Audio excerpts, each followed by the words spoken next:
اللہ اکبر اللہ۔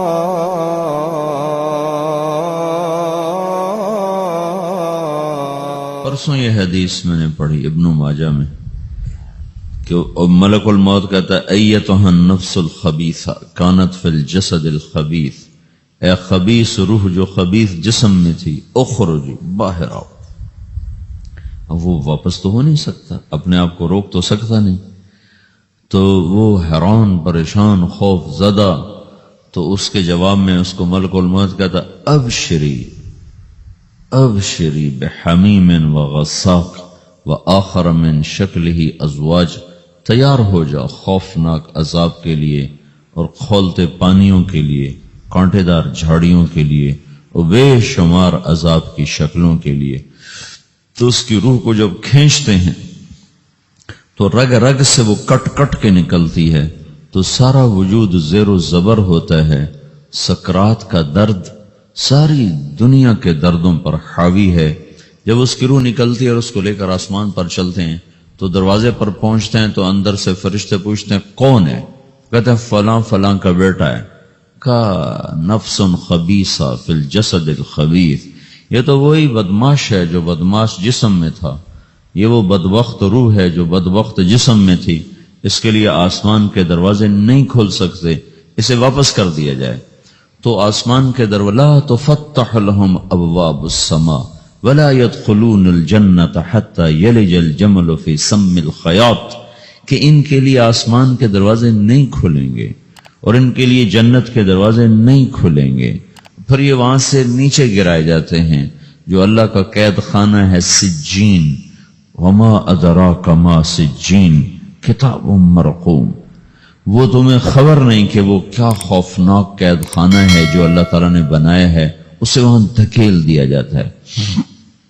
پھر قیامت تک اس کے لیے انتظار کی گھڑیاں ہیں اور عذاب کی شدت ہے، اور جب کوئی نیک آدمی اللہ تعالیٰ کے دربار میں جانے کا اس کا وقت آتا ہے تو اللہ تبارک و تعالیٰ فرماتے ہیں ان الذین قالوا ربنا اللہ ثم استقاموا تتنزل علیہم الملائکۃ الا تخافوا ولا تحزنوا وابشروا بالجنة التي كنتم توعدون نحن اولیاؤکم فی الحیاة الدنیا وفی الآخرة ولکم فیہا ما تشتہی انفسکم ولکم فیہا ما تدعون نزل من غفور الرحیم۔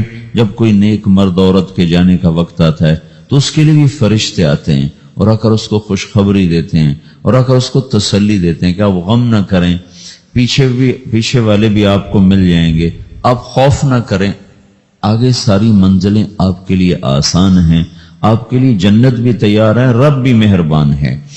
اور حدیث پاک میں آتا ہے کہ ملک الموت اور 4 فرشتے آتے ہیں، وہ 4 فرشتے اس کو سہلاتے ہیں، دباتے ہیں کہ موت کا درد اسے محسوس نہ ہو، اور ملک الموت فرماتے ہیں ایتھا النفس الحمیدہ کانت فی الجسد الحمید اخرجی، اے نیک روح جو نیک جسم میں تھی باہر آؤ۔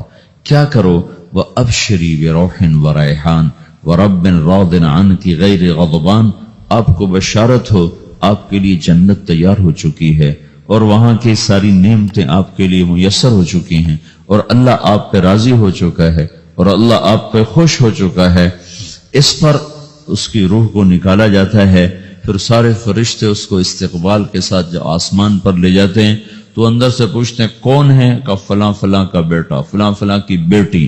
کہتے ہیں نفس حمیدہ فی جسد حمید، یہ تو نیک روح تھی جو نیک جسم میں تھی، مرحبا بہی، اس کو ہم سب استقبال کس کا کرتے ہیں، اور ایک دم آسمان کے دروازے کھلتے ہیں، پھر وہ پہلا دوسرا تیسرا چوتھا سارے آسمان پار کرتا ہوا اللہ پاک کے عرش کے نیچے کے جا کر، مرد ہے یا عورت، وہاں جا کر سجدے میں سر رکھتا ہے اور اللہ تعالیٰ فرماتے ہیں ہاں اس نے ہمیں خوش کیا، ہم اسے خوش کریں گے، اور اس کو عافیت کے ساتھ وہاں آسمان میں، پہلے آسمان سے لے کر اللہ کے عرش تک یہ سب ویٹنگ روم بنے ہوئے جہاں اللہ اپنے اپنے درجات کے مطابق جنت والوں کو ٹھہراتا ہے، اور وہ انتظار گاہ ہے اور وقت ختم ہو جاتا ہے، لہذا انتظار کی جو تکلیف ہے وہ بھی ختم ہو جاتی ہے۔ وقت ختم تو انتظار کا احساس ختم، اور ٹائم کے گزرنے کا احساس ختم. تو جیسے اصحاب کہف کو اللہ نے غار میں داخل کر کے تو غار کے اندر سے وقت کو نکال کے باہر پھینک دیا. باہر 300 سال گزرے، اندر آدھا ہی دن گزرا تھا. وہ جب اٹھے تو وہ 25 برس کا نوجوان 350 سال کا ہو کے نہیں اٹھا، وہ 25 سال کی عمر میں اٹھا ہے. نہ ناخن بڑا ہے، نہ مونچھیں بڑی ہیں، نہ ان کی داڑیاں لمبی ہوئی ہیں، چونکہ تو زندہ تھے، مر نہیں گئے تھے. تو زندہ کے تو بال بھی بڑھتے ہیں، ناخن بھی بڑھتے ہیں، لیکن وہ اس طرح اٹھے کہ 300 برس گزر گئے اور 25 برس کا نوجوان 25 سال کی عمر میں اٹھا ہے، 20 برس کا 20 برس کی عمر میں اٹھا ہے. اور وہ کہنے لگے کم لبثنا، بھئی کتنا ٹھہرے ہیں؟ کہ یومن او بعض یومن، لگتا ہے کوئی دن آدھا دن ٹھہرے ہیں. وہ صحیح کہہ رہے تھے. باہر اللہ تعالیٰ نے وقت کی گھڑی کو چلائے رکھا اور اندر غار میں اس کو سوئچ آف کر دیا، نکال دیا، یہاں وقت کو داخل نہیں ہونے دیا.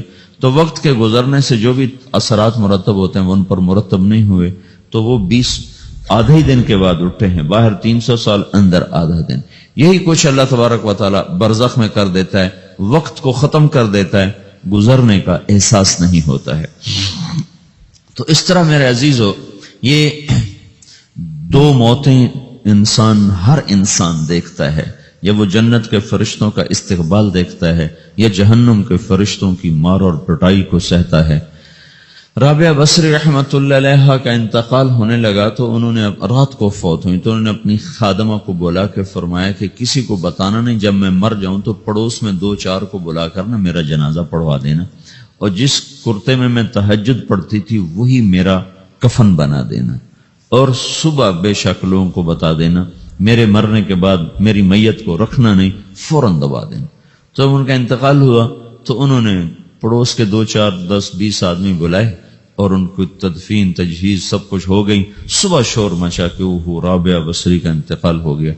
تو اگلے دن وہ خواب میں اس خادمہ کو ملی اور کہا بیٹی تیری بڑی مہربانی، تو نے میری وصیت کے مطابق عمل کیا. اس نے دیکھا کہ انہوں نے ایک خوبصورت سبز لباس پہنا ہوا ہے. تو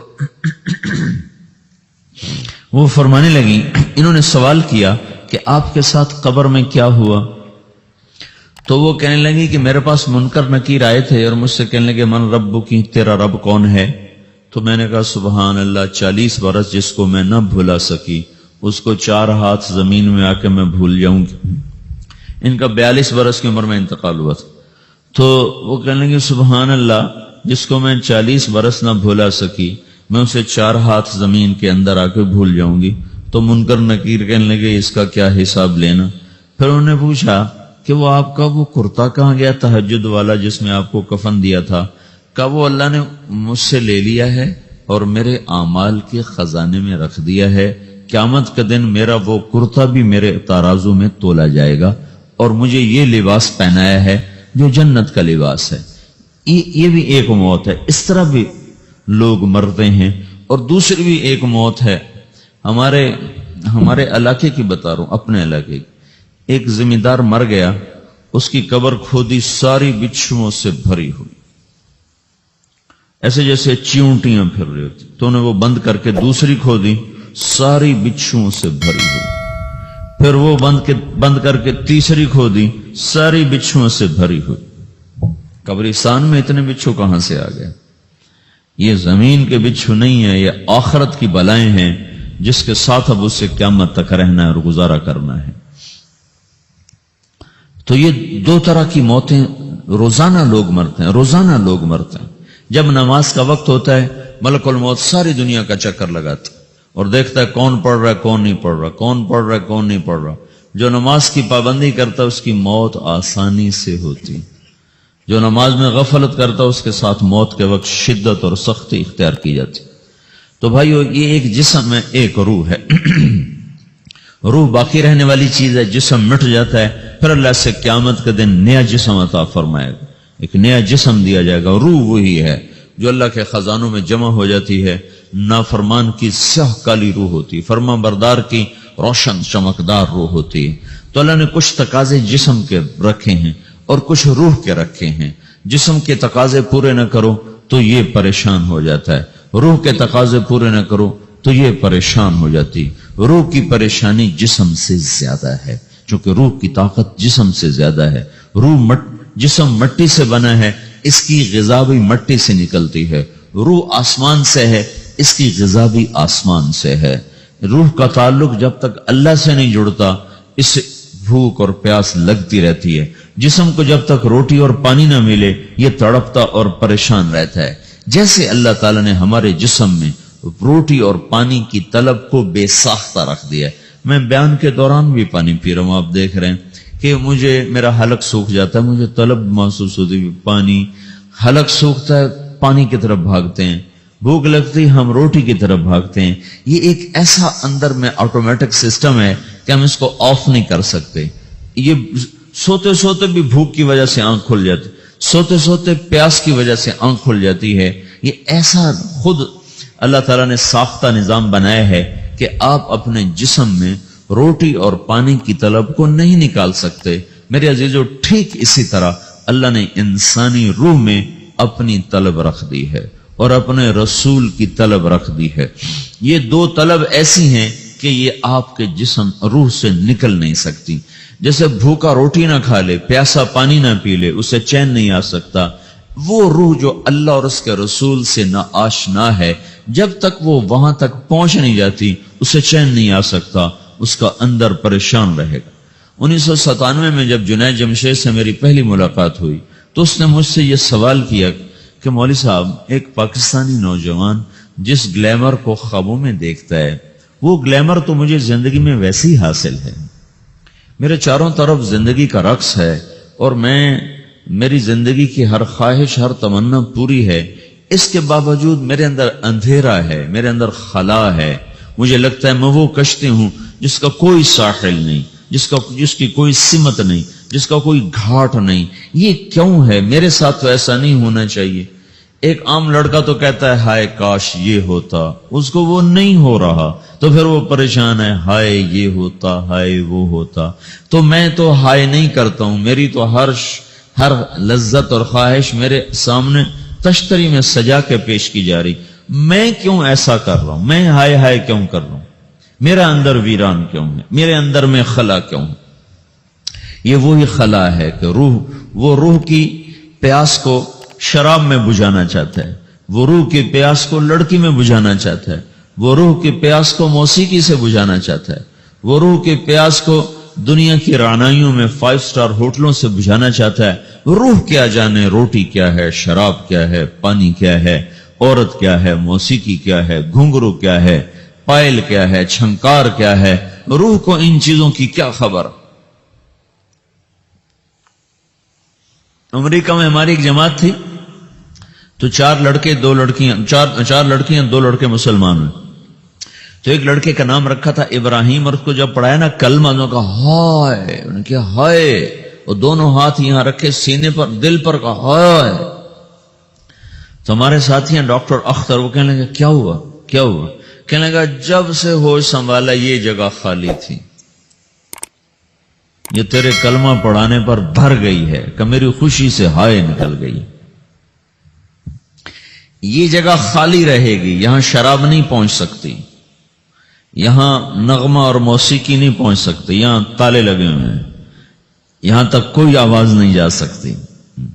دل کے تاروں پر ایک ہی نغمہ چڑھ سکتا ہے اور وہ اللہ کی یاد کا ہے اور اللہ کی محبت کا ہے اور اللہ کے رسول کی محبت کا ہے۔ باقی کوئی مضراب ایسا نہیں جو ان تاروں کو چھیڑ سکے، باقی کوئی چیز، آواز ایسی نہیں جو دل کی دنیا پر جا کر دستک دے سکے۔ یہاں بند دروازے ہیں، یہاں صرف اللہ پہنچے گا، اللہ کے رسول کا تعلق پہنچے گا، باقی کوئی چیز یہاں نہیں جا سکتی۔